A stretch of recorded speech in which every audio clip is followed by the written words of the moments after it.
Hello, everyone, and welcome back to Two Spot Monkeys Live. I am Jim, even if I don't totally sound like Jim.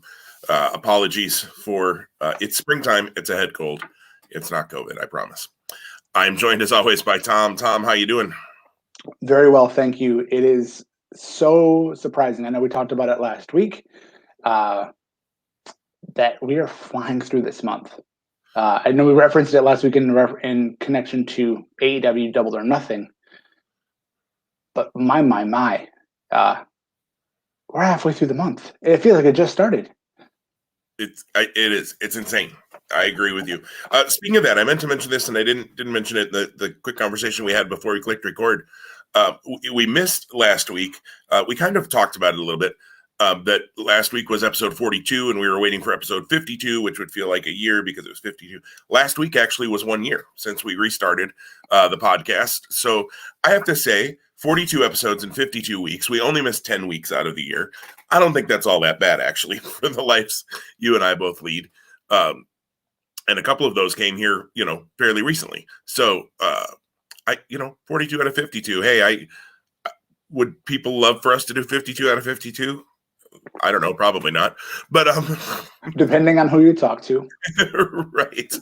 But yeah, so happy 1 year anniversary of the return of Two Spot Monkeys Live, Tom. A week late. But we've got stuff to talk about this week too. By the way, I do just need to, before we start, quick shout out to our friend Annette, who appreciated my words of wisdom last week that if you kick someone in the ding ding, you are a heel. Shout out to Steve Carino for that reference from his Ring of Honor commentary days. But we'll see what words of wisdom come out of me today. I don't know if I can top that, Tom. When that's the one like specified comment extracted from our time together, I reflected and go, we have to do better.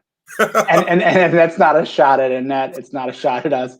It's all circumstantial. I know she did give us kudos and praise, and thank you.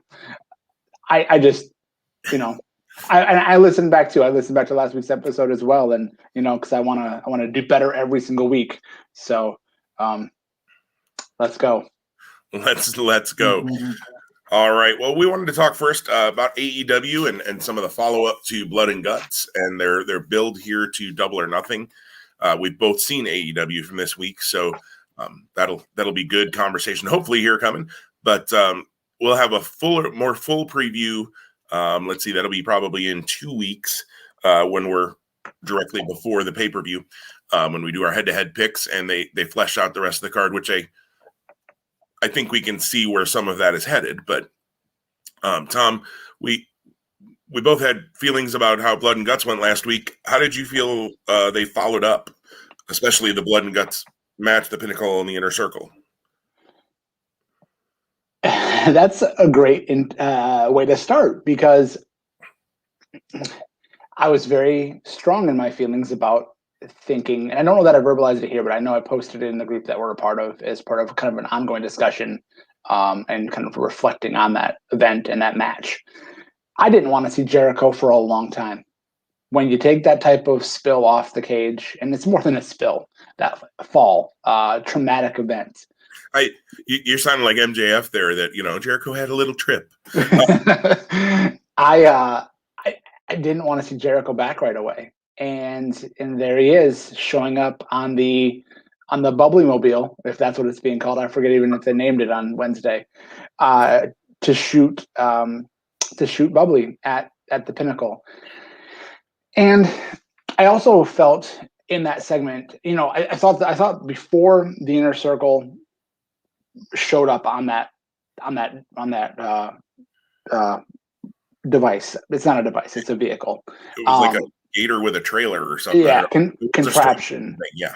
I felt what MJF had done in the Pinnacle and how they were carrying themselves was super. It would have been interesting to have them tease, okay, well, now that we've put the Inner Circle, behind us, here's our goals, and then have Inner Circle interrupt, because clearly they want that. I also felt too, so not teasing that was a little disappointing to me, in hindsight. I also felt like MJF rushed, like saying, okay, fine, we'll give you we'll give you a stadium stampede, but if you lose, you're done. And it wasn't like he said, I'll only give it to you if you agree. And I know like they technically haven't agreed, like the match isn't locked in. Come on, it's wrestling. We know what's going to happen. The inner circle is not going to say, because they were the ones earlier in the show with Hager, Ortiz, and Sammy who were like, listen, we're coming for revenge. We had you down, we had you beat, and by hook or by crook, you got us. So that was probably my least favorite kind of thing on the show, which is weird because I really like that, and I'm actually not opposed to them having the spring stampede match. I would have wished that Stadium Stampede. Sorry, yeah. I said, WCW just jumped in. Yeah, well, again, war games, blood and guts. Yeah, I'm sorry. So Stadium Stampede makes a lot of sense for these two teams. I would have loved to have seen them say, they being Inner Circle, say, "Hey, we're coming for you. We want this, but we're coming with a man down because we don't have Jericho." Whether that was the case or not, even if Jericho didn't show up again until that match, I still wouldn't have preferred that. I would have preferred him to have been out longer, but I would have been more okay with that. Since Santana got arrested and was detained, I would have been more expecting him to show up on Wednesday because they bailed him out versus Jericho with the RoboCop arm. I don't know. What were your thoughts? I'm with you. Jericho shouldn't have been back that fast. That was, and to only have his arm wrapped in a brace on his arm. Like, how about a neck brace? You fell off a cage through what was supposed to be a metal floor. And you don't even have a neck brace on? You have an arm. Supposed to be. I do air quotes for those listening and not watching. Let me preface by saying, and I think you just said this too. As a whole, I thought Dynamite was a great show on Wednesday night. So we're nitpicking kind of the one thing I think right now that both of us kind of felt similarly about. He was pushed off the top of a cage. I know that we had a whole lot of conversation last week, and there was a lot of conversation online about, the landing, the crash pad, the everything, blah, blah, blah. They could have even played that up if they wanted to. And AEW does enough like wink, wink, nod, nod, kind of wink, wink, nod stuff kind of that they do, that they could have almost said like, and Jericho knew I was going to do that, and he even ended up putting a dumb mattress under the floor so that, it wouldn't hurt him that bad, or I don't know. Like, I could have seen them doing something like that. I don't know if I would have loved it, but, it could have been done. It wasn't. And that could have helped explain why was Jericho able to be back, a week later, yes, with his arm in a brace. But it seemed odd to me that was the thing. He looked no worse for the wear other than having his arm in a brace. And it wasn't like they did something specific to his arm in the match. If they'd slammed a cage door on his arm 3 times or something, then okay, that's a perfect thing to wrap. That part was weird to me. I don't know. I feel like the spraying of the bubbly, that angle to me has never clicked. Whether it was Steve Austin in the beer truck, whether it was Kurt Angle in the milk truck, because for it to go off, the heels have to just stand there and keep flopping around and keep standing up and flopping around. And the heels literally were out of getting sprayed and then ran back in to get sprayed again. And, so that angle always, whether it's been WWE or AEW, I'm like, like, it just looks stupid to me. I get it, but it just doesn't. It makes the heels look really dumb. Not like, the baby faces got one up on them. They didn't see that coming. And not to mention the nozzle was sitting right there on top of the thing. Like, I didn't catch that it was bubbly at first. I thought they were going to I kind of thought it was like Shotzi's tank. I thought they were going to start like shooting darts at him or something. I don't know. And then I was like, oh, okay, a little bit of the bubbly, right? I got it. I'm okay. I'm okay with them going to Stadium Stampede as well. I still feel like this feud has just been rushed, but it has been, and it's clearly not slowing down. So apparently we're going to go through this really fast. The real interesting thing for me will be for us when we get to All Out in It's May, April, that's September-ish, 4 months-ish, 3.5 months. It's gonna be interesting to see where we are by the time we get to All Out, and where this feud specifically, what turns and twists perhaps have unfolded. And that All Out would be their next pay-per-view. Yeah. Yeah. It would. Yeah. Yeah. Or does it really end? Is the Inner Circle done after Stadium Stampede? And you got to think the Inner Circle wins, and then they go 1-1, and then the full culmination happens probably at All Out or something like that. But we'll see. And again, we don't want to get into our picks for Double or Nothing yet, because they've got a couple more weeks to build, which will certainly influence our picks as well on that. That part for me was just, man. Well, and to that end, we started with kind of the biggest critique that we had, and I think it might be fair to say, as much as we're critiquing it wasn't horrible. No, it was watchable. It wasn't incredibly campy. There was campy elements to it. Again, like you're saying, when you're running back into the bubbly to get hit, that's come on. There are stupid heels, and then there are just aloof heels, and there's a mix of the two. We saw a little bit of that on display. Right, and there should be badass heels, which is what the Pinnacle should be.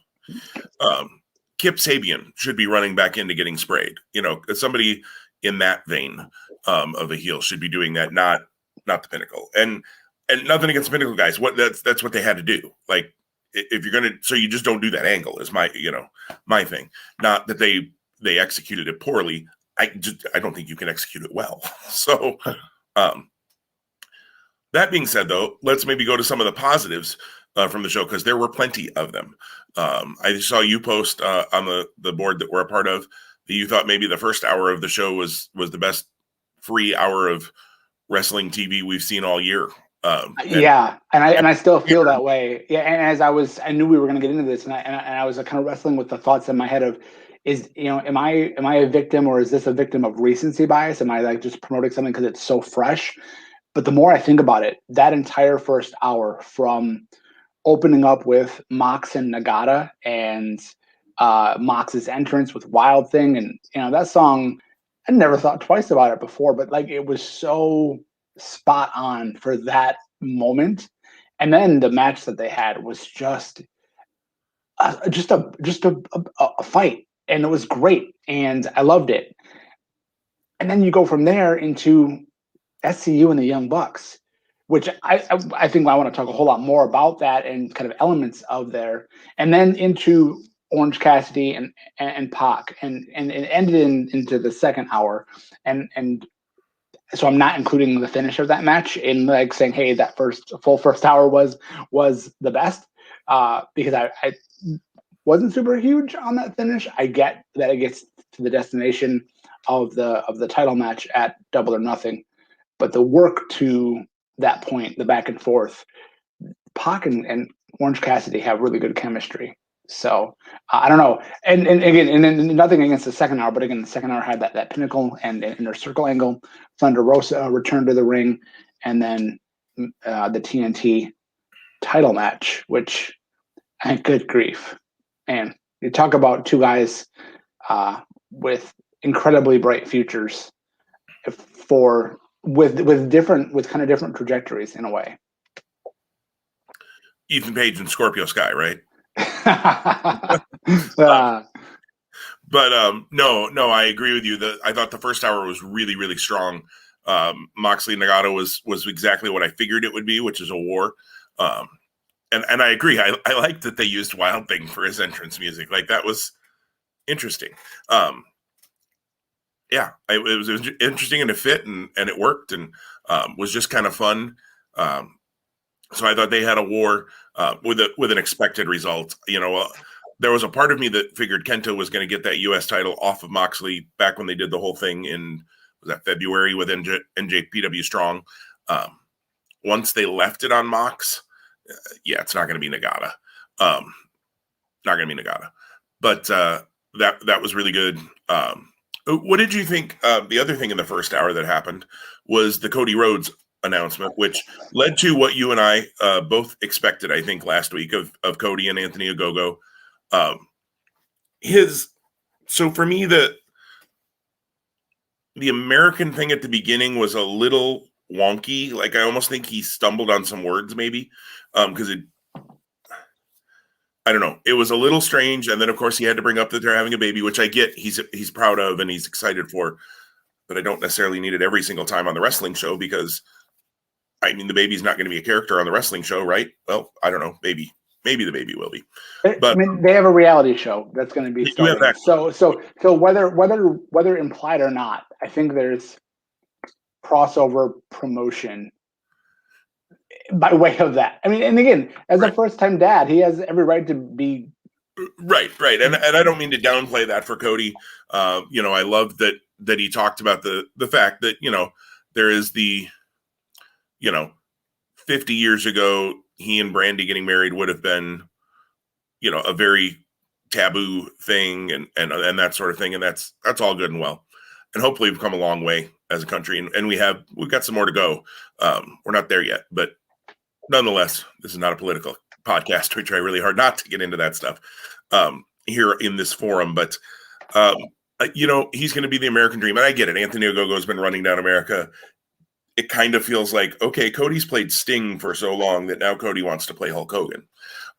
So the big bad heel who's running down the country, and now he's going to say his prayers and take his vitamins and fly old glory. He's going to be the American dream instead of the American nightmare. But he said right away, no different presentation, just Justin Roberts. You're going to introduce me as the American, however he totally put it there. The only way this works for me is if they have somehow made an agreement with the WWE and they've acquired the rights to the Son of a Plumber song that starts out with that American dream, and then you hear that dunk, dunk, dunk, and Common Man thing. If they do that, I will pop. That will get me. But otherwise, I mean, it's a tribute to his dad. I get it. I don't know. It was okay. And like I said, it was expected to me. I guess I didn't know that he was obviously going to do the I'm not going to be the American nightmare, which I always thought has been a fun play off of the American dream. That for one night only, he's going to be the American dream.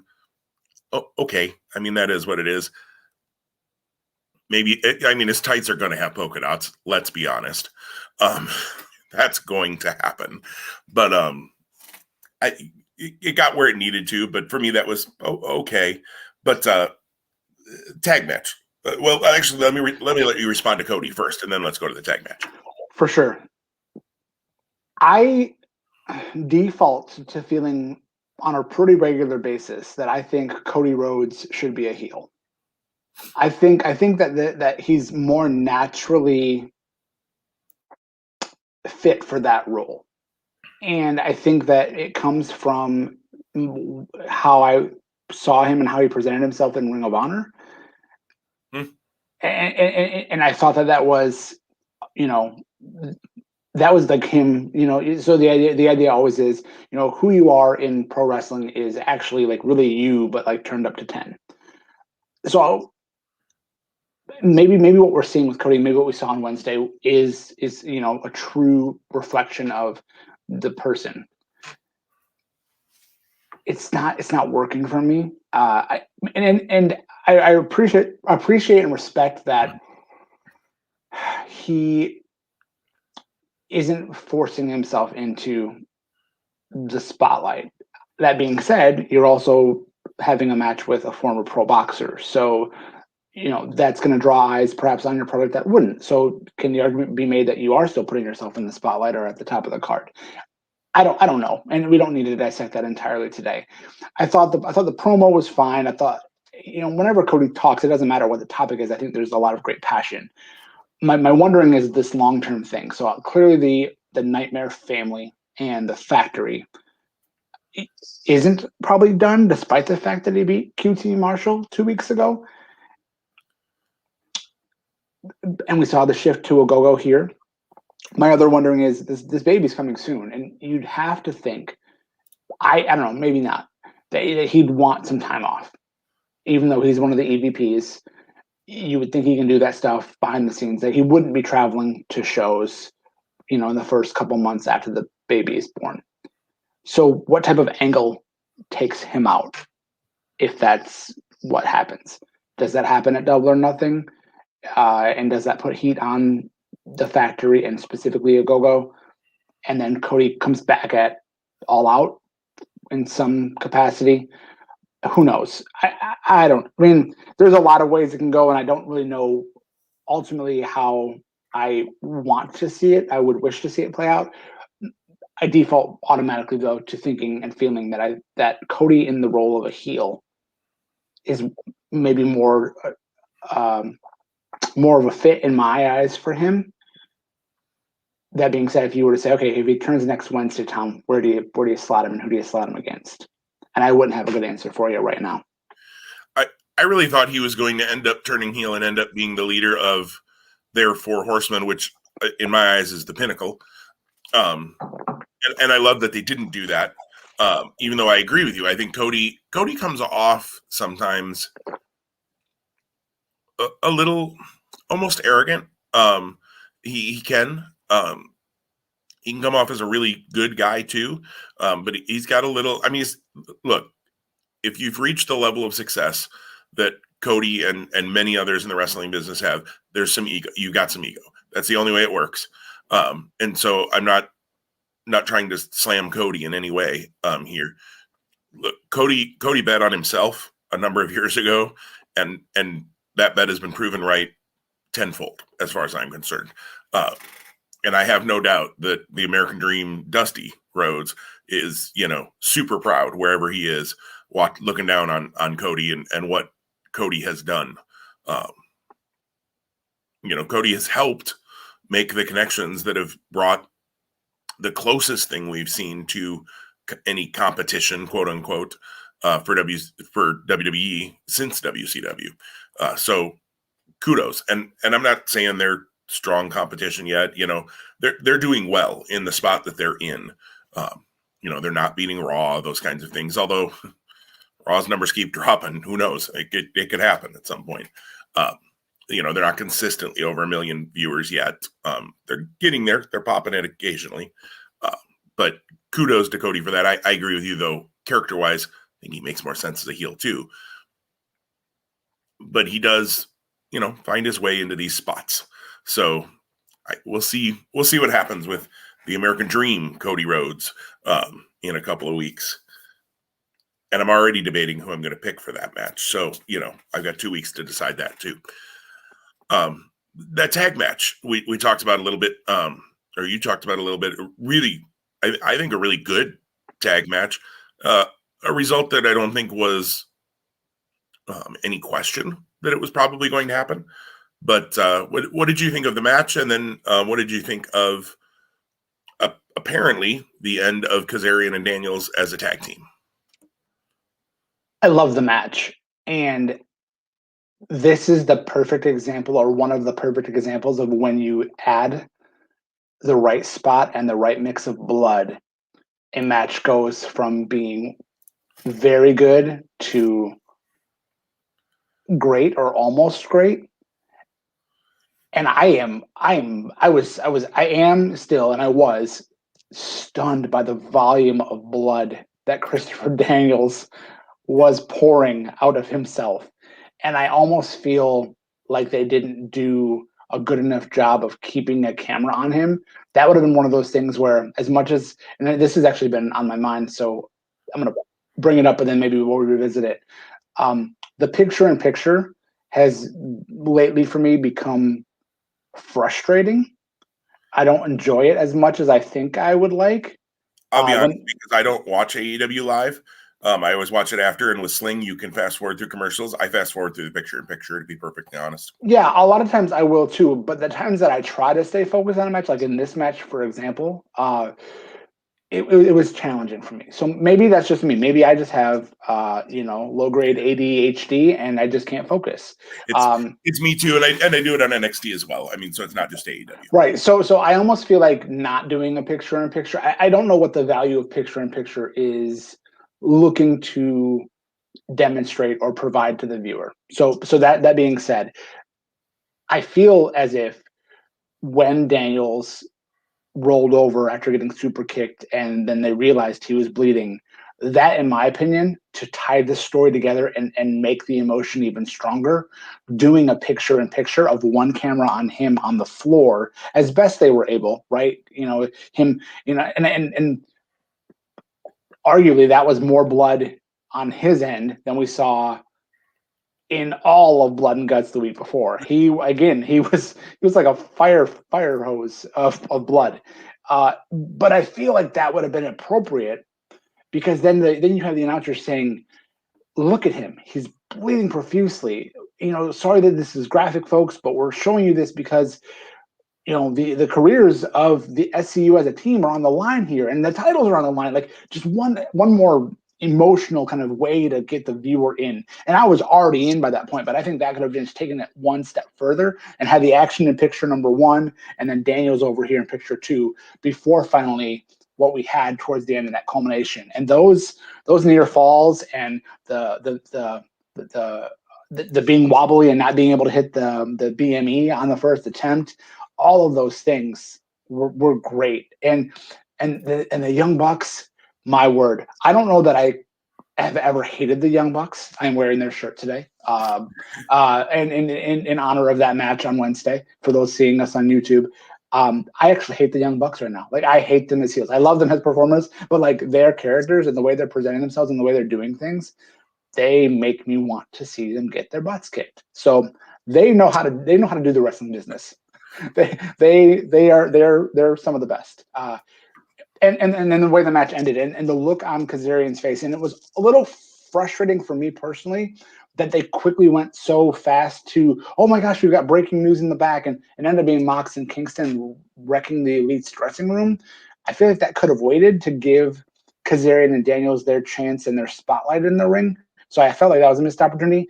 I see the tag team being done. I see Kazarian actually turning on Daniels, and then Daniels putting Kazarian over as he maybe sunsets. But we'll see. Yeah, I love this match. My critique is going to be placement.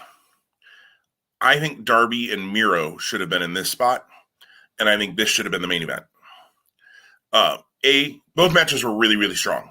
Both matches were strong, but you could have ended the show with the Young Bucks celebrating and that kind of despondent, Chris Daniels and Kazarian look, and they hug or whatever. And is this the end now for SCU? That's your kind of cliffhanger at the end, more than Miro and Archer facing off, which is fine. I like that that next path for Miro. But that didn't need to be the end of the show, cliffhanger kind of thing. I thought these two matches should have just swapped. You could book them the exact same ways, basically, but I think ending with the SCU thing and playing it up a little bit more, I agree with you. If you cut away from Miro and Archer looking at each other and Jake Roberts trying to hold back Archer, which always looks hysterical to me, because Jake looks like he's about going to get run over. Because let's be honest, if Lance Archer wanted to get past Jake Roberts at this point in his life, Lance Archer would get past Jake Roberts. That's, at one point Jake was, a tough SOB and all of that, but Jake's on the other side of the hill at this point, and Lance Archer is a big dude. But so that always makes me laugh a little bit. But that you could have cut away from, and it's going crazy out here, and we got something going on in the back, and you go to that. That would have been fine. So just a placement thing. They're learning. They're only a year and a half into AEW. I just would have flipped those two because this was really, really good, and I just think there could have been more done. I agree with you, and there's probably more to come on the SCU thing, like you said. And I think your idea of Kazarian turning, that's always been my thought. I always kind of thought Kazarian might turn and cause them to lose the match.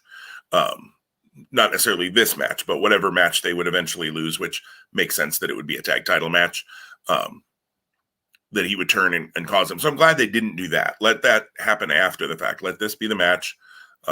It was, and that. So that would have been my one critique. I just feel like they could have flipped those two and it would have made a lot of sense.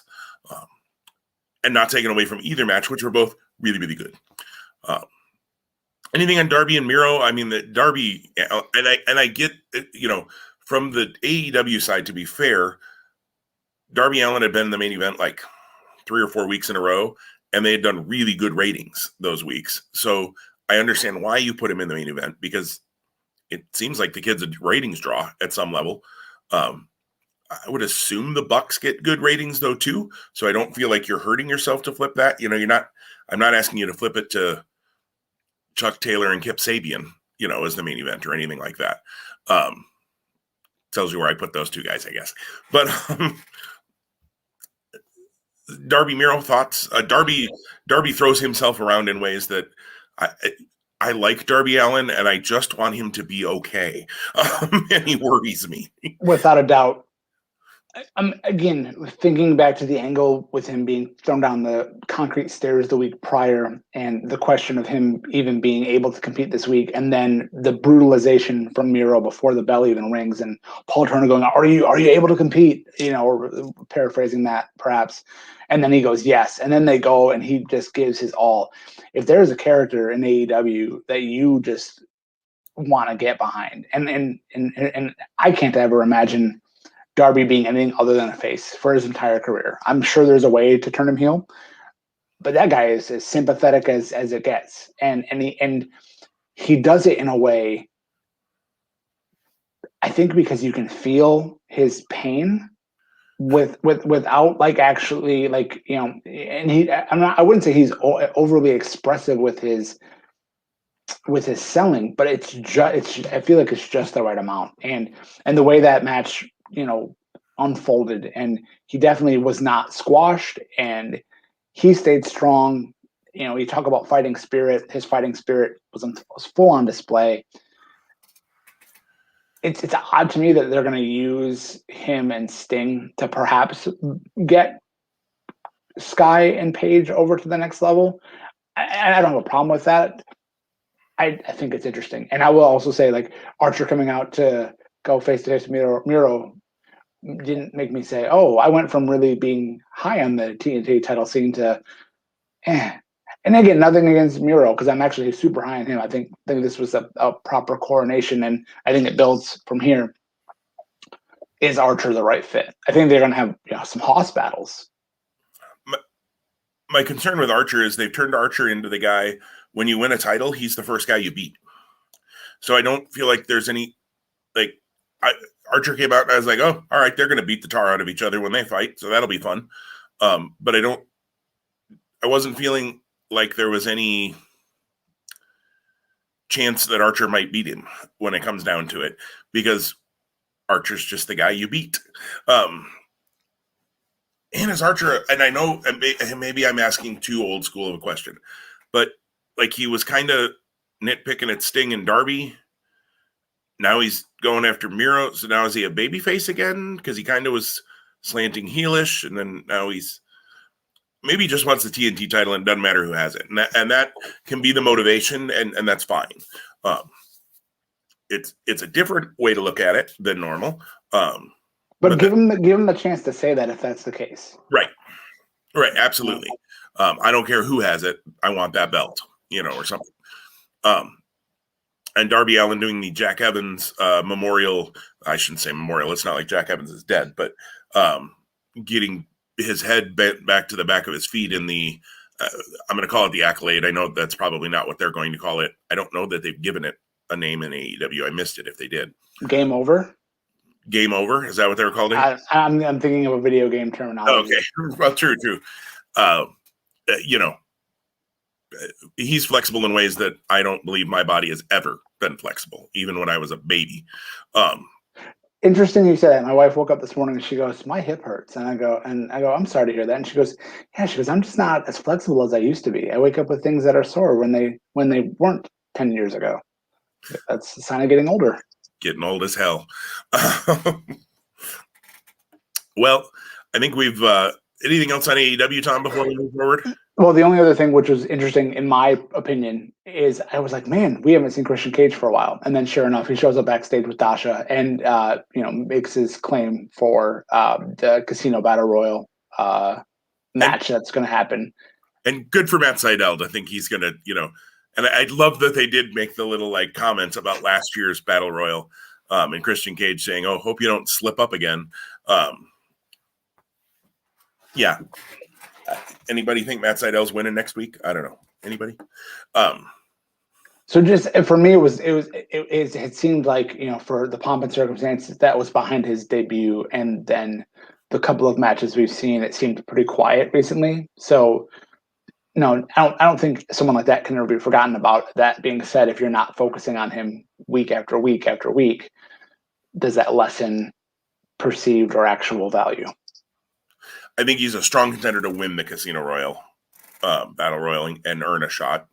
But I agree. He has been kind of downplayed lately. And I don't know if there was, he's banged up a little bit or just they had a lot of other stuff to get in the last few weeks and just haven't creative had nothing for him yet. Well, and so there's a great idea or thought around enhancing the value of AEW Dark or Dark Elevation, and probably more so Dark, right? There are so many guys and only so many spots.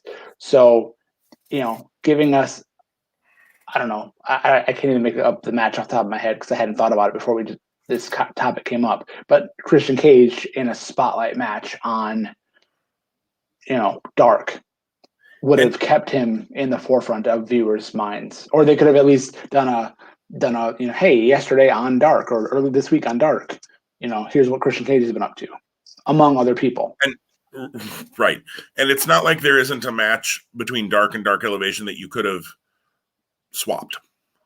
I feel like I'm picking on him, but could we've gotten Christian Cage instead of Chuck Taylor and Barry Morales? I don't know. I think we probably could have. Dante Martin and Aaron Fry, maybe. I thought you were going to pick on Matt Sydal again, so thank you for not, because he's sensitive.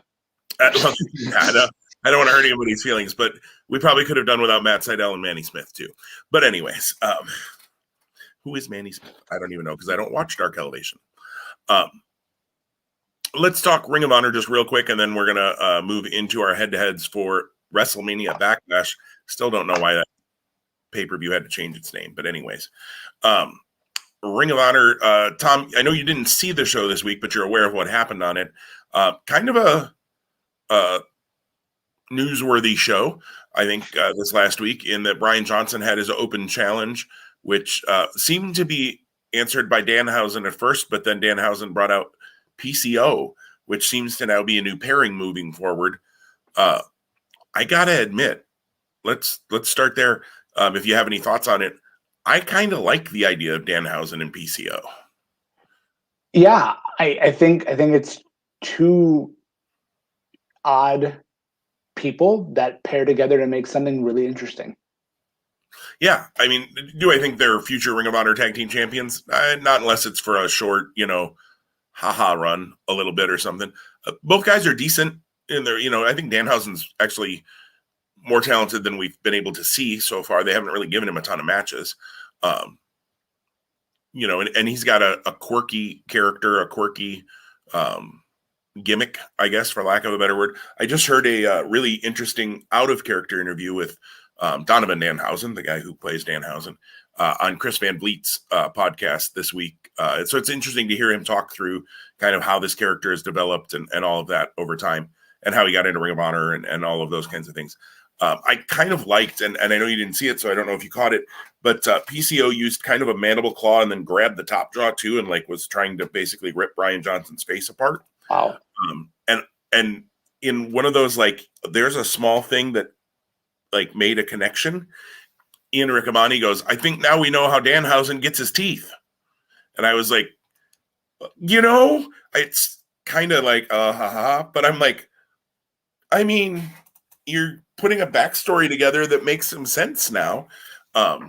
We've suspended our disbelief for far greater stretches than that. Right. Oh, absolutely. And you got to suspend your disbelief if you're playing around with the characters of PCO and Danhausen.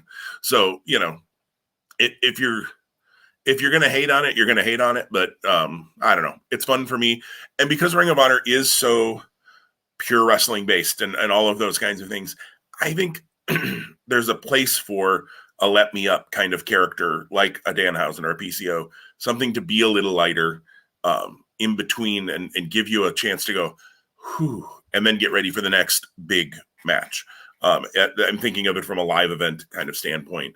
We always joke about the popcorn match, and there's a reason they have those. Because if you're just going nuts all night long by the main event, you're spent, and you've got nothing left to give as a crowd.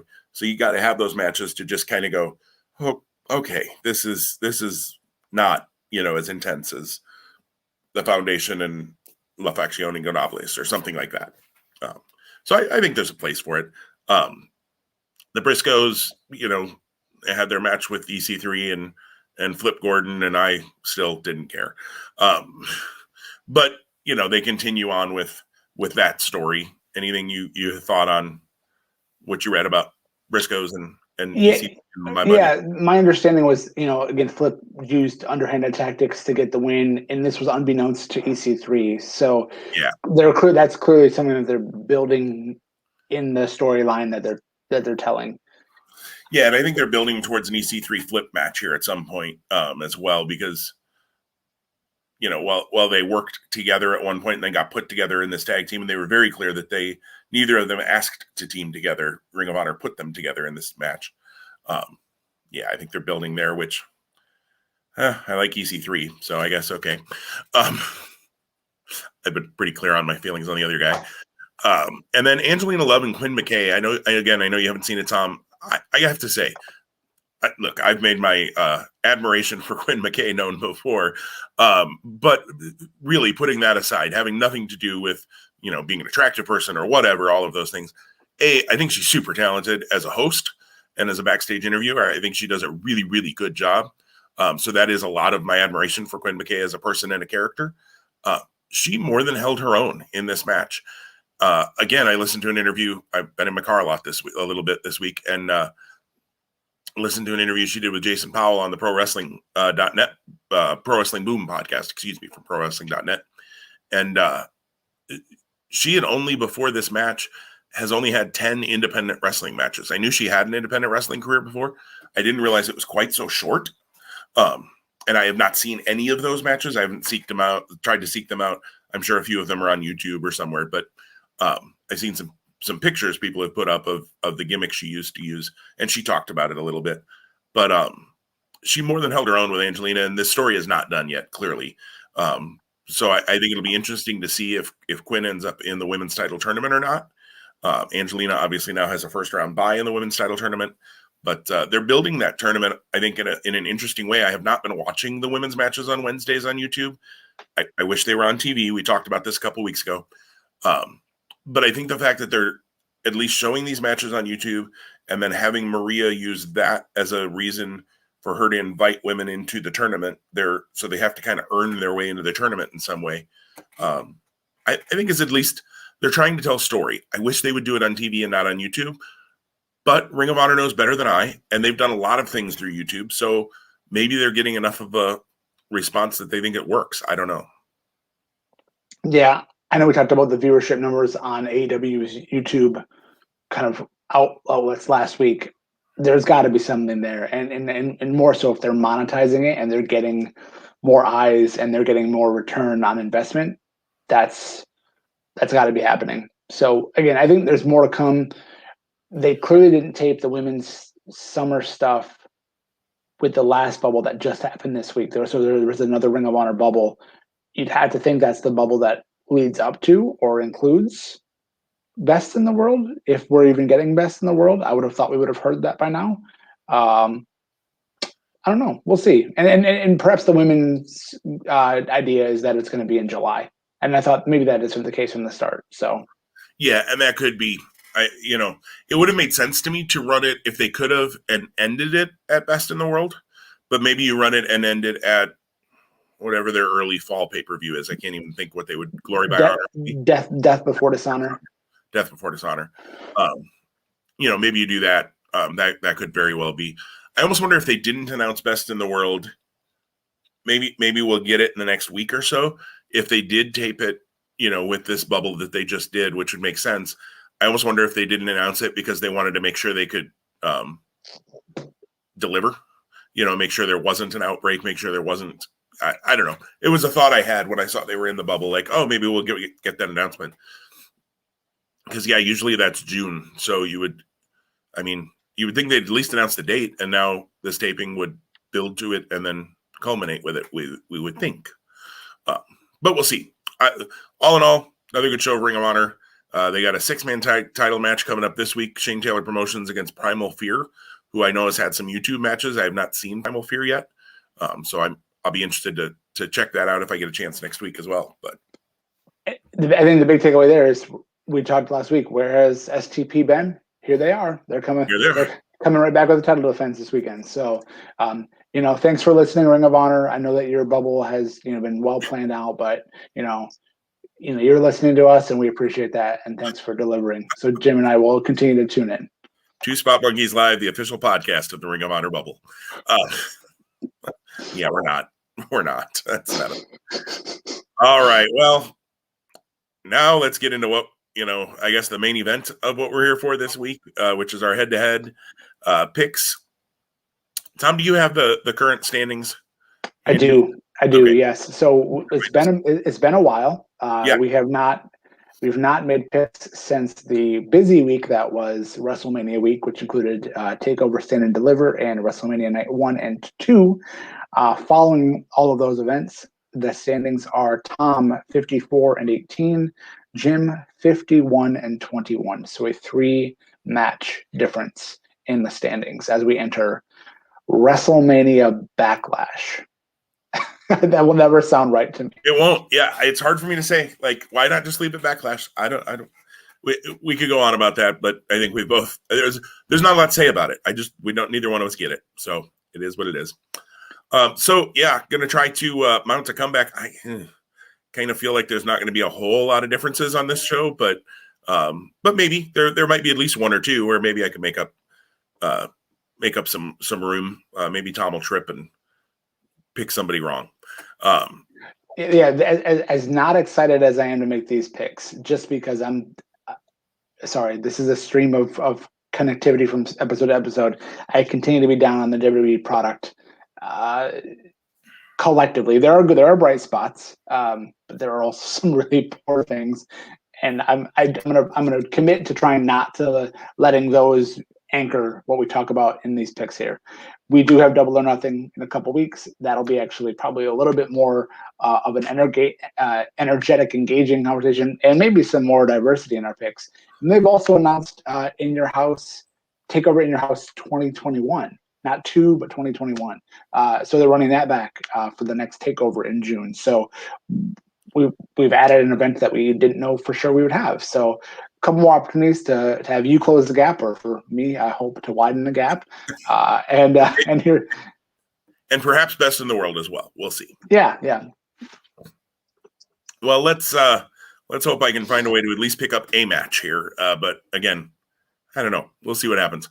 The first match is just made after this last Monday, a lumberjack match. Damian Priest beat John Morrison, so he got to pick the stipulation for their Damian Priest and the Miz's match. Here, this is, of course, building from their feud that had been running through WrestleMania and Bad Bunny last month and all of that. Tom, you and I kind of talked really briefly before we clicked record, and Damian gets to pick any kind of match he wants with The Miz, and he picks a lumberjack match. It makes some sense because The Miz has been running away and the lumberjacks keep you there. But as I said to you before, a steel cage would also work and would be more. I guess they just did that last month, though, so maybe you don't want to do a cage again. But I don't know. Lumberjack matches, to me, just like they were really cool in 1987. They just don't click for me here. Sometimes they make sense if there's like if the Pinnacle and the Inner Circle had a match between MJF and Jericho, let's say, and it was a lumberjack, and the lumberjacks are the Pinnacle and Inner Circle. I kind of get those, at least. This is going to be the WWE 24/7 crowd. Most likely, who's surrounding the ring, and a few of the forgotten tag teams that aren't on this show, or something like that. I mean, I don't know. Let's see. Since I'm behind, it'd be me to make the first pick. Is that correct, Tom? Correct. All right. So there's a piece of me that says maybe this continues, so the Miz wins, but if you put the Miz over Damian Priest, you've lost your flipping mind. I think Priest has the ability to become a star on the Raw brand, and I just don't think you cut his legs out from under him in a match that he got to pick the stipulation on. So I'm going to go Damian Priest, and they really, really need to examine their heads if they do anything else. I agree with the pick. Priest is my pick as well. I thought this was the way it should have gone before they added the stip. I think the stip is interesting because if Morrison becomes one of the lumberjacks or is one of the lumberjacks, it clearly gives Miz an advantage. It also then gives Priest a spotlight to kind of rise up as a babyface and fight from, circumstances that are greater than what he anticipated by choosing this stip. I'll agree with you too. Lumberjack matches, so 1987. It can probably be done and done well, but it probably should not be done in 2021 and beyond, unless it can really be done well. I think Priest wins for sure, without a doubt, and I hope that he has a super positive, productive WWE career. Well, I'm gonna pause for a second just to say it seems like a lot of times, and historically, I think the data would bear itself out, that if you're an NXT talent who does well at NXT or has kind of, rises to the top, and then you go and get promoted, it's the land of the lost. Damian Priest, I don't want him to be part of the land of the lost. So, that's a bigger topic than just today, but this gets him, with more of that, that spotlight. I'd love to see him challenge for the United States title. And maybe that's a spot where Sheamus has that belt. It doesn't seem like they are yet on a collision course, but that could happen. It could develop quickly. You don't think Humberto Carrillo is going to probably be the next U.S. champion? I think that as well. I think that's kind of what's happening here, to have him get that fluke victory when the time comes. But maybe it comes as early as Sunday. It's just not official yet. Yeah, and I almost wonder if they were going to make it official, but then Carrillo apparently got hurt on Monday night. They had to stop the match. All reports I've seen is that Carrillo is fine now. It ended up just being a stinger or something. It was in his knee, so I guess stinger isn't the right word. But tweaked it or something, and seems like he's okay, which is great. I'm glad that he isn't any more seriously hurt. So maybe they do add that to the show. I think they're going to add at least one or two more matches, even if only on the kickoff or something, to this, because we really don't have anything here that, there's no Iron Man match or last man standing or thing that's, is going to eat up 30 or 40 minutes. I mean, they could make some of these go that long, but nothing that makes you know that it will. Anyways, talking about Land of the Lost for former NXT champions, let's go to the SmackDown Tag Team title match. And former NXT champion Robert Roode and Dolph Ziggler defend against the Mysterios, Ray and Dominic. Tom, you get the first pick on this. What are you thinking here about the SmackDown Tag title scene? It seems like it's deeper than these two teams. So I know they did the 4-way. I think they did I know and I think, which are oxymorons because they're opposing one another. The SmackDown WrestleMania edition that led into WrestleMania weekend formally had what I seem to recall was a 4-way for the tag titles, and the Dirty Dogs retained there. I still feel like those are the teams that are in the mix here, and I don't know from what I remember watching and seeing and reading about SmackDown why Ray and Dominic have risen to the top and getting their shot here.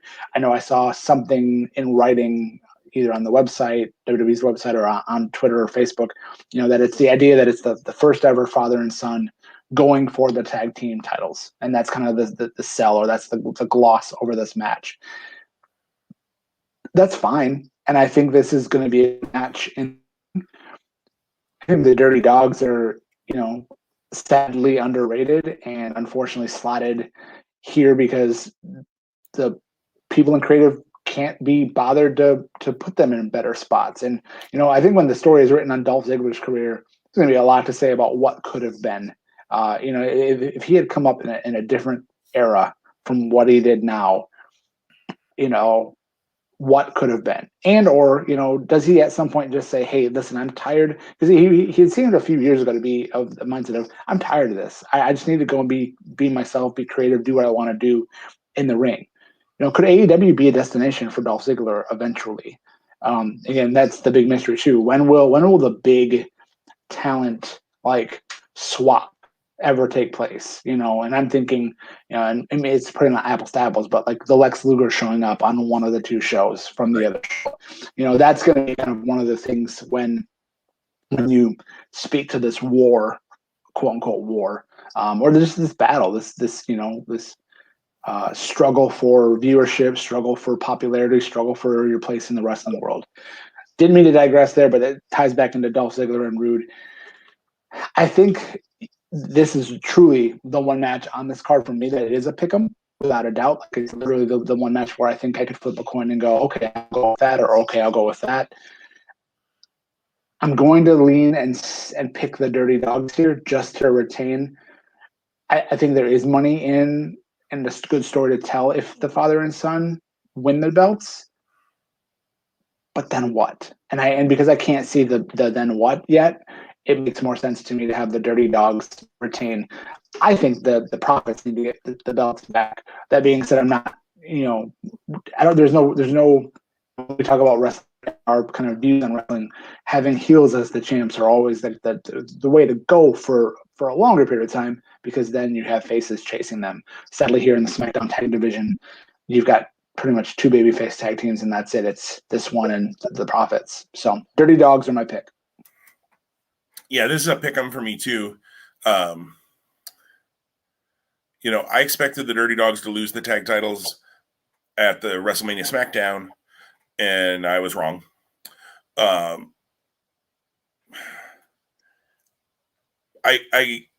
I'm with you in that I don't know what happened. If Ray and Dominic win the titles, then what? I also think you and I, if we were sitting in a room with the SmackDown creative team, would be the only two in the room that worried about then what? Because I just don't know that they think past the show they're booking sometimes. Although SmackDown has been pretty good lately. Reigns has been great. The Cesaro ascension has been really well done. We'll talk about all that probably here in a couple of minutes. But I don't want to spend a ton of time on this pick because I'm sure I'll have more to say on other picks. And I'm with you. You and I did a fantasy wrestling draft on this podcast in the first iteration of Two Spot Monkeys way back 6 years ago, whatever it was. More than that now. But I picked Dolph Ziggler really high in that draft, I remember. And I said he was going to be my Ric Flair of a Four Horsemen type group because I really think he could have been that. And so I agree with you that what could have been is just, it is what it is at this point with Dolph in WWE. He's not going to rise higher than this, most likely, ever again. But you know what? I need a win. I'm going Mysterios. Let's see. It might bury me, but I need a win. And it makes neither team makes enough sense for me to feel real strongly. So I'm just going to play the strategy and see if I don't hurt myself in the process. SmackDown Women's title match. Bayley gets a wrestling match and gets to the challenge. Bianca Belair for her.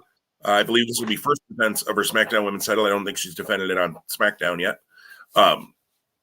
Bayley gets a wrestling match. Thank goodness. Because talk about somebody who should have been on the WrestleMania card and was not. I think we talked about it around that time too, especially when we broke down WrestleMania. But the fact that she did not have a spot on that in a wrestling way, in a wrestling match on that card was just criminal. But that not being said, I think they've done a nice job revisiting this feud between Bianca and Bayley, which played out pretty well earlier in the year when Bianca first came to SmackDown. So I think this is going to be really, really good. I think it's going to be another way to build Bianca, but I don't think there's any chance, unfortunately for me, since I own Bayley in our fantasy wrestling league, I don't think there's any chance that Bayley wins the title here. Bianca Belair walks out the women's champ again. Yeah. From an in-ring standpoint, both of the women's matches are probably going to be the cream of the crop from an in-ring standpoint this weekend. This I think gets an edge because I think it's cleaner by being a one-on-one. Right.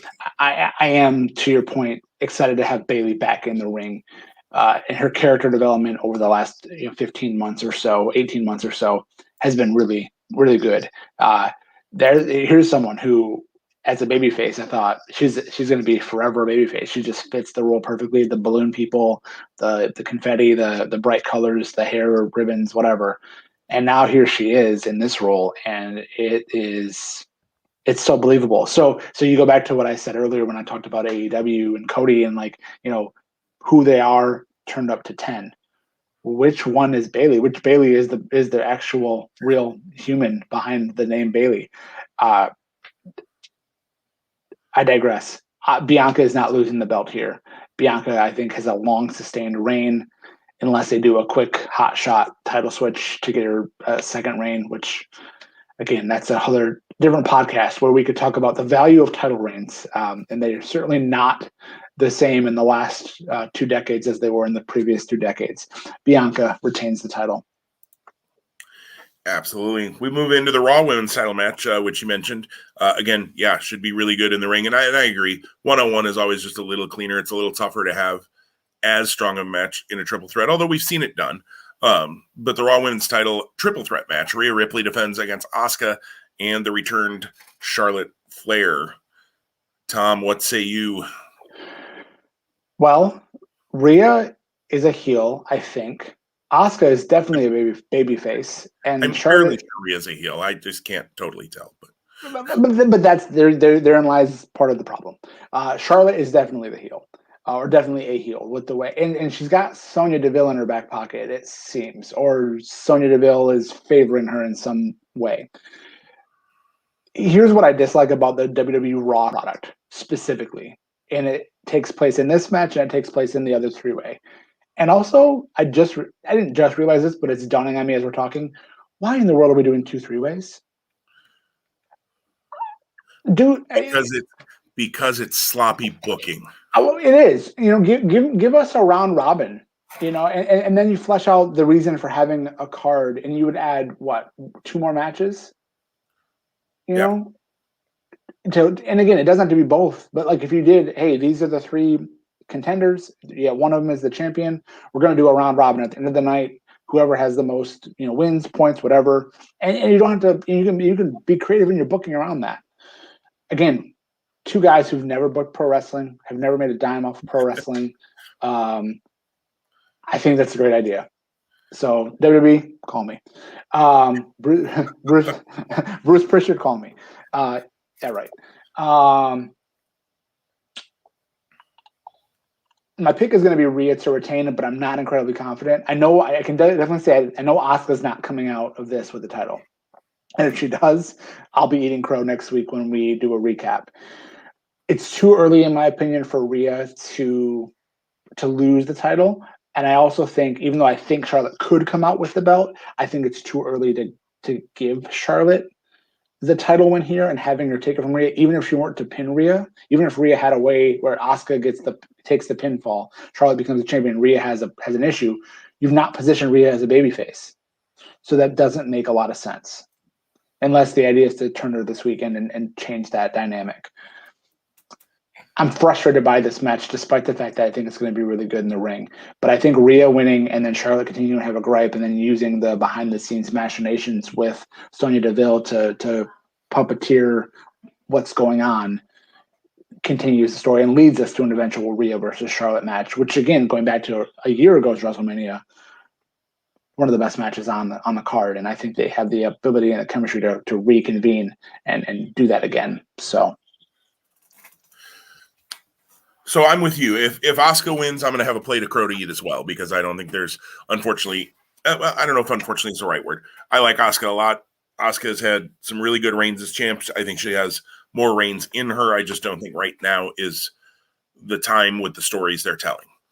I think Rhea Ripley versus Charlotte Flair is the Raw Women's title match at SummerSlam.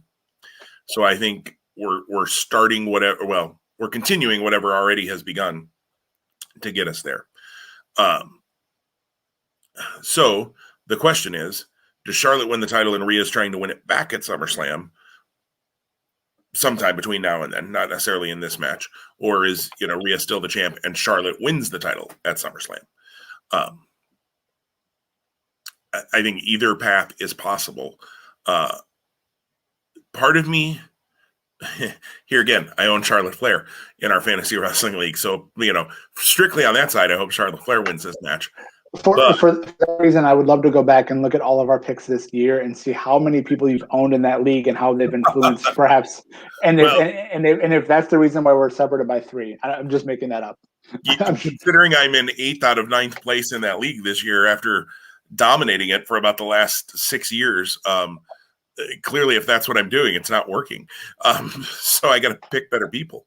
Well, and to give Annette a shout out, Annette's brand new in that league this year, and she is kicking some butt. There was a war going on for first place there for a month or two, and she ended the war. I mean, not to say that other teams can't come back, but she has stomped them in the last month. So kudos to her on that as well. Speaking of stomps, as we got way off topic. right. Speaking of stomps, Rhea does a nice stomp when she comes out to the ring. Anyways, I was trying to draw it back into this match. I'm going to stay with you, Tom. As much as I, could use a point here, I just, if they take it off Rhea and put it on Charlotte right away, I think you kill Rhea. She just won the title at WrestleMania. Charlotte comes back the next night, and if she wins it, her first big shot at the title, and Rhea's first big defense, it would be a bad move. So I'm going to go Rhea Ripley to win this, and just continue to kill my fantasy wrestling league season. Well, and to go back to the point I was trying to make that I kind of didn't make directly, but talked about just the frustration of the Raw booking. You've had these wrestlers interact with one another on Raw and have matches leading up to these 3 ways. So I think that, without things being on the line in those, it's lessened those matches in the view of this. So that's the point I really wanted to drive home. And it's lessened this a little bit for me too, in that if I've seen these guys and gals wrestle each other, 5 times in the last month, why do I give a rip about this pay-per-view on Sunday? It's not like, oh my goodness, I'm going to see Rhea Ripley and Charlotte Flair, go at it. I don't know. They've been going at it for a month. It just, I don't know. Same thing in the WWE title match, especially as well when we get there, where literally they've had Bobby Lashley face both of them. Why? Just why? Stop. But let's go to a match that we haven't seen these two face each other on SmackDown. I don't think, because Reigns doesn't work a whole lot of SmackDown matches, which I actually think works really well in making it seem special when Roman Reigns defends his title. Imagine that. How they can get this on one show and not get it on the other show. And when the same guy is at the helm. That's what they tell us. What they tell us. So Reigns and Cesaro, I have loved the Cesaro build. I hope that this is not just kind of one of those, well, it's a 2-month little push and then we drop him back down the card, like they've done with Dolph Ziggler before, like they've done with so many guys. We can name a bunch of them, many of them who are probably on this card. The Miz, frankly, I mean, they've done that with him a few times. They've even made him the champ for a month and, then have him just transition the title. So I hope that isn't the case. I've been thinking about this all week. Cesaro is the kind of person who, if they beat Roman Reigns, it could make them. You and I have been talking about that for months. That was part of why I picked Roman to win at WrestleMania, because I didn't think Edge or Daniel Bryan beating Roman Reigns meant anything to Edge or Daniel Bryan. Cesaro is the kind of person who, if you put him over Reigns for the title, he's a made man. Could be.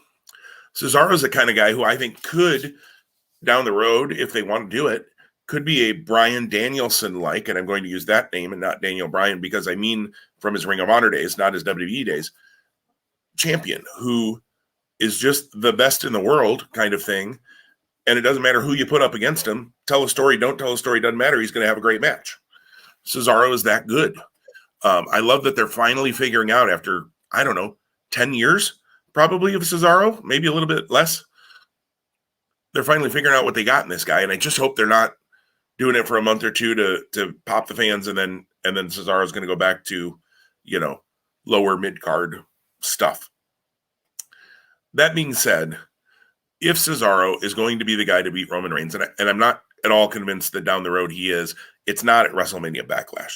Roman Reigns needs to lose that title at SummerSlam or Survivor Series or the Royal Rumble or WrestleMania. Those are the 4 shows that Reigns can lose the title on, in this reign at least. Down the road, he could lose it somewhere else again, because he'll win it again, let's be honest. He's Roman Reigns. He's going to have 947 title reigns by the time all is said and done. I just don't think it happens here at Backlash.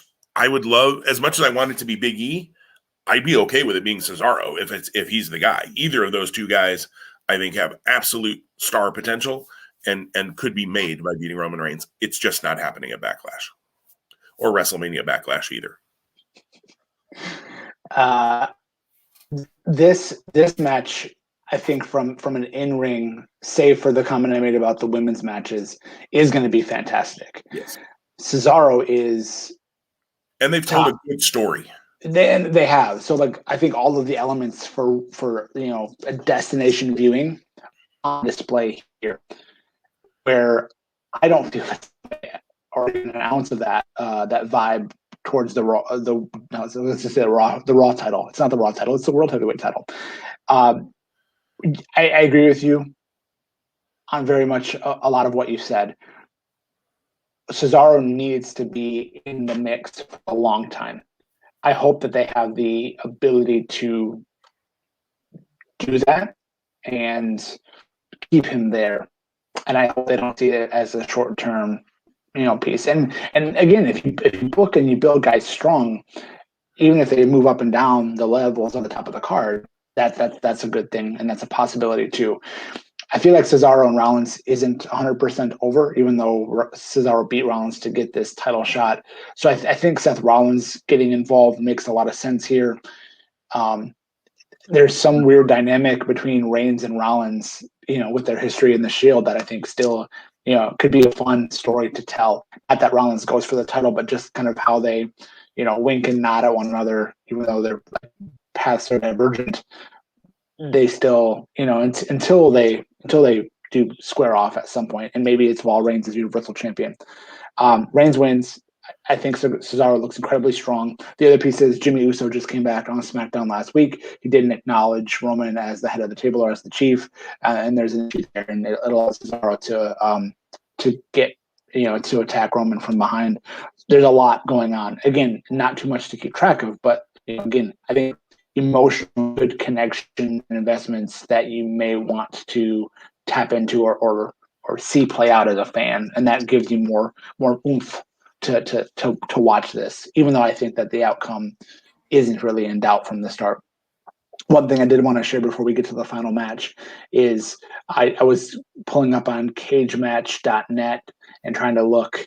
The last time these two had a singles match was December of 2017.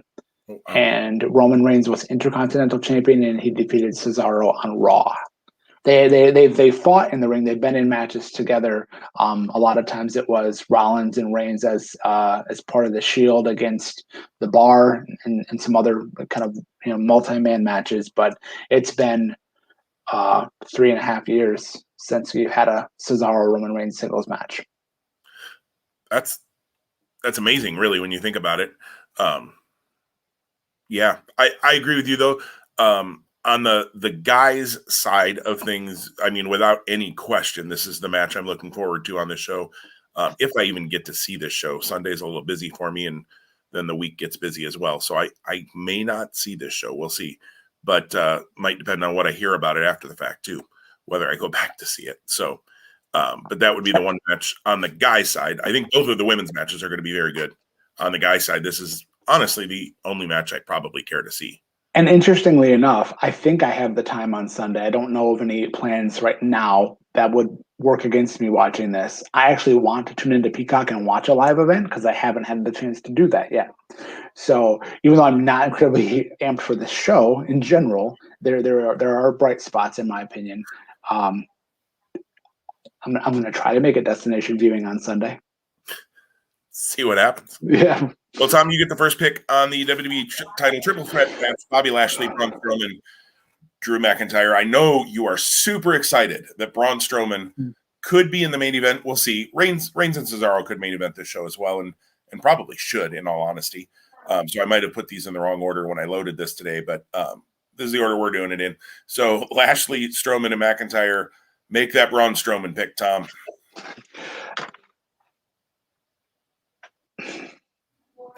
I don't know how to. Technical difficulties. Tom may be having technical difficulties. I don't know how to respond. I do know how to respond. I've already kind of given my insight on my vibe on this match and how it's built on Raw. I do think that even though I don't think they've done it really, really well, the idea of who can trust who, you know that Drew McIntyre doesn't trust either of these guys, but you don't totally know. They've done it. They've done okay, kind of basically saying every man's going out for himself. But with MVP in the background and the manipulation that could take place, you would probably not be surprised to have either Strowman or McIntyre sell the other one out to get an advantage. Or not. Again, it goes back to like this issue is just too blurry, and I don't know why they felt the need to integrate Braun Strowman into it. Again, I recognize they gave him a pretty high-profile spot on WrestleMania, and if they didn't give him this spot here, what would he be doing at this show? But he also, again, I've been very clear here in multiple times before, and I'm sure multiple times to come, my disdain and my dislike for Braun Strowman. I would much rather prefer a straight-up singles match. McIntyre proved that he was a game contender for Lashley, but then he fell short at Mania. If you really want to see, true WrestleMania Backlash, a one-on-one makes sense, but we're not getting that. That's frustrating as a fan, as someone who wants to care more about this, and I don't care about Braun Strowman. And I think that unless he does some stupid, crazy stunt thing and gets him kind of out of the match early, and they let Lashley and Drew go at it until the finish, and then Braun, helps cause, how the outcome plays out. I don't know how this is going to work. I think it's going to be bulky, clunky, and rough. And I feel bad because Drew McIntyre is a guy who actually can work really good in the ring. And Lashley, I think, can be brought up to that level. I think we saw that at WrestleMania to a smaller extent. But we know Drew McIntyre's history in other matches and other, we look at his NXT reign. I think, there was some high quality matches. You look at his time in Evolve and PWG and other promotions when he was doing his indie thing. Kind of ironic that you think that, in a way, Drew McIntyre and Cody Rhodes are kind of the guys that forged very similar but very different paths. And if you were to do a kind of a comparison, that would be interesting to look at. And if you were to ask each of them how they feel today about what has happened for them in the last 3 years, who's happier? I think I know the answer, but I would be interested to hear it from those guys' mouths. All of that being said, I don't see a title change here. I see Lashley retaining. I don't think the issue between Lashley and Drew is over by any means, much like I think Asuka becomes the foil in the women's match to extend Rhea and Charlotte. Braun becomes the foil here for moving forward. If McIntyre does win the title, and again, it's a way to get the belt off Lashley without him losing, okay, it would be the second time this year that's happened to Lashley. So then if I'm MVP and Lashley, I'm not getting involved in any more multi-man matches. I just want one. I just want one-on-ones. So yeah, I see Lashley retaining. I think it's by pinfall, but if it's a fluky like DQ finish or something like a no contest, I wouldn't be surprised there either.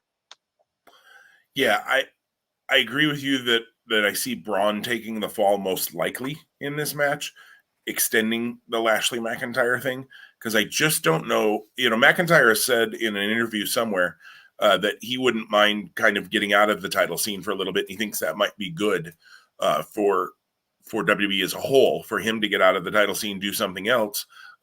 He's mentioned that he's very interested in maybe doing something with Jinder Mahal, who just returned this last week. He and Jinder are friends, so I can see that making some sense. And it would certainly be a way to bring Jinder back up into, the picture. But I don't, then do you go, I mean, if that were to happen, Do you go Lashley Braun moving forward? Ugh, yuck. And I just don't know what else on Raw unless you bring somebody in. Keith Lee comes back or whatever, and yeah, right. That's gonna happen. I was just about to say free Keith Lee. I know we've been on the free Bandito, hashtag free Keith Lee.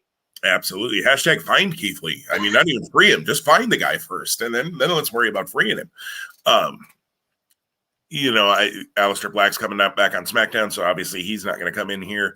I just don't know where Bobby Lashley goes if it's not Drew still. So I think I'm going Lashley as well here. As much as I'd love to pick Drew to have another difference, I don't.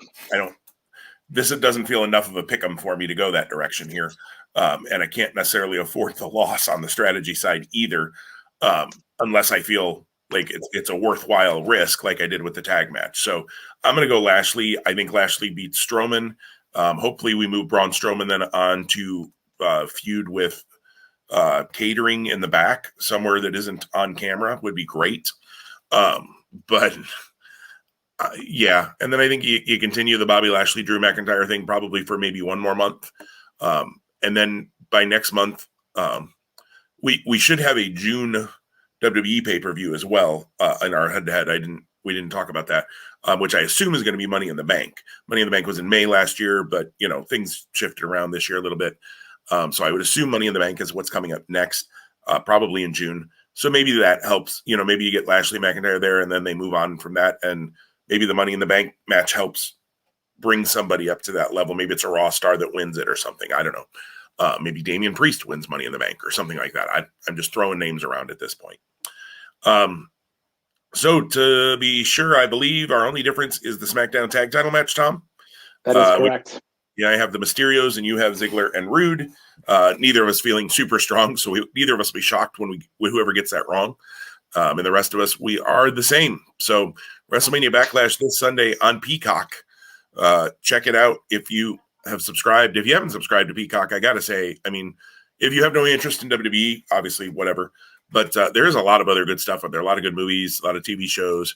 I haven't spent as much time going through things. I put a bunch of stuff on my watch list, but haven't had any time to watch any of it. But stuff that I wanted to see in the past that I'm like, oh, now I could watch that in all my free time. Sure. Yeah, I have that. Right. Anyways, that's coming up Sunday. So see how Tom and I did on our picks. Tom, anything else before we wrap this thing up for the day? No, I just in response to having only one difference of a pick and both of us kind of being towards this show, I was already kind of thinking towards next week going, that's going to either be a really boring conversation or a really quick conversation. Notice I didn't say interesting, but we could be surprised. So the suspense for you listeners is that's the hook I want to leave you on to come back next week. Yeah, come back for our either very brief episode or our very boring episode. We promise we'll throw some other things in that are more interesting if this show, goes over like a fart in church. Well, hey, there's my, little statement for this week. But we'll put some other more interesting content in hopefully next week if that's the case. Enjoy WrestleMania Backlash if you do watch it this weekend or whatever wrestling you watch this weekend. Everybody stay safe. And we will talk to you again next week on Two Spot Monkeys Live. Thanks for being with us.